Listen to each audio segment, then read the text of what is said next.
கர்த்தருடைய நாமத்துக்கு ஸ்தோத்திரம் உண்டாவதாக. தேவன் நம்மை தெரிந்து கொண்டது மாத்திரமல்ல, தெரிந்து கொண்டவர்களை அழைத்திருக்கிறார். அழைத்தவர்களை நீதிமானாயாக்கியிருக்கிறார். அதாவது பரிசுத்தப்படுத்தியிருக்கிறார். பரிசுத்தப்படுத்தினவர்களை ராஜ்யத்துக்கு, அவருடைய ராஜ்யத்துக்கு அழைத்திருக்கிறார். எவ்வளோ நல்ல டேடி பாருங்கள். நமக்கு ஒரு அன்பான டேடி. நம்மளை எப்படி தெரிந்து கொண்டாரோ அந்த தெரிந்து கொண்ட நோக்கம் அவருடைய ராஜ்யத்திலே நாம் இருக்க வேண்டும் என்பதற்காக தான். அதுக்காக தான் நம்மளை தெரிந்து கொண்டார்.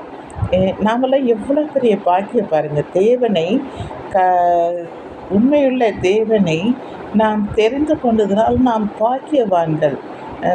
அது நாம் அல்ல, அவரே நம்மளை தெரிந்து கொண்டார். அதுவும் எப்படி தெரிந்து கொண்டாரோ, தாயின் கருவி உருவாகிறதுக்கு முன்னையே உன்னை நான் தெரிந்து கொண்டேன். அதாவது உருவாகிறதுக்கு முன்னையே. அப்போ எவ்வளோ வல்லமுள்ள தேவன் இல்லையா? உருவாகிறதுக்கு முன்னாடி நம்மளை தெரிஞ்சுக்கிட்டாருன்னா அப்போ எவ்வளோ ஒரு அருமையான சர்வ வல்லமை உள்ள தேவன் பாருங்கள். அவர் நம்மளை சிருஷ்டிக்கிறதுக்கு முன்னாடியே தெரிஞ்சு அழகாய் நம்மளை சிருஷ்டித்தது மாத்திரமல்ல, ஏற்ற நேரத்தில் நம்மளை என்ன செய்கிறார்?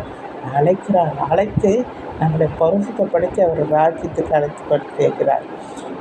எனக்கு இந்த வார்த்தை எனக்கு ரொம்ப பிடிக்கும்.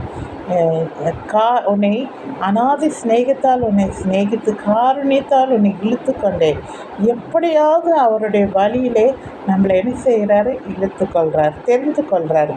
அது ஒரு கிறிஸ்டினோ, முஸ்லீமோ, இந்துவோ, எப்படிப்பட்ட கொடூரமான பாவியாக இருந்தாலும் ஒரு நேரம் ஆண்டவர் சந்திக்கிறார், அவனை அழைக்கிறார், அவனை பரிசுத்தப்படுத்துகிறார். அவருக்கென்று ஊழியம் செய்யும்படியாய் எல்லா கெட்ட பழக்கங்களையும் அவனை விடும்படியாய் செய்கிறார்.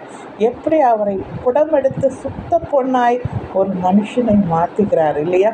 நான் எப்படியாக இருந்தேன், நான் இன்றைக்கு இப்படியாக இருக்கிறேன் என்று நிறைய பேர் சாட்சி சொல்லுகிறதை நீங்கள் கேள்விப்பட்டிருப்பீர்கள். நான் பயங்கரமான மந்திரவாதி, இப்பொழுது ஆண்டவருடைய சத்தியத்தை சொல்லுகிறேன். நான் பயங்கரமான கொலைகாரன், நான் இப்படியாய் மற்றவர்களை துன்பப்படுத்துவேன். நான் கிறிஸ்தவர்களை கண்டாலே பிடிக்காது எனக்கு. ஆனால் இப்பொழுது நான் வேத வசனத்தை சுமந்து அவரே உண்மையான தேவன் என்று சொல்லிக்கொண்டே இருக்கிறேன் என்று அநேகர் சொல்லும் போது, டேடி எந்த வகையாவது ஒவ்வொருத்தரையும் தெரிந்து கொண்டு அவர்களை அழைத்து அவர்களை பரிசுத்தப்படுத்தி அவருடைய ராஜ்யத்துக்கு கூட்டிகிட்டு போகிறார். பார்த்தீங்களா? செம்ம இல்லை? நீங்கள் ஆண்டவர்கிட்ட எப்படி நீங்கள் தெரிந்து ஆண்டவர் உங்களை அழைத்தார் என்று நீங்கள் சாட்சியாக இருந்தால் நீங்கள் கீழே எழுதுங்க, சரிங்களா? இல்லை ஆமென் என்று சொல்லுங்கள். தேங்க்யூ.